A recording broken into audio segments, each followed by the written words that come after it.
Passaríem ara a explicar-vos els punts tercer, quart, cinquè i sisè del plenari, en els quals els partits de l'oposició i també el partit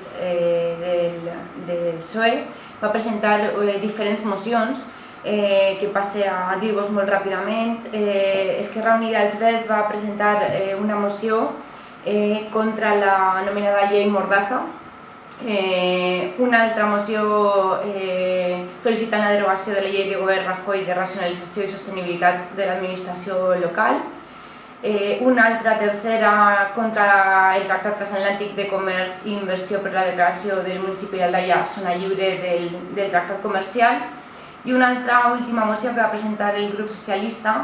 per a retirar la llei orgànica de protecció de la seguretat ciutadana, l'anomenada llei Mordassa, a les quals el grup Compromís van votar a favor perquè considerem que són mocions progressistes i d'esquerra i per tant nosaltres vam votar a favor de les mateixes sense donar massa explicació, perquè també tenim l'opinió que moltes vegades als plenaris fem un abús d'aquest tipus de mocions, deixant una mica de banda el que seria el dia a dia de la nostra localitat i prestant-hi una mica més d'atenció a punts que considerem molt més importants perquè van directament a afavorir als ciutadans i les ciutadanes del municipi d'Aldaia.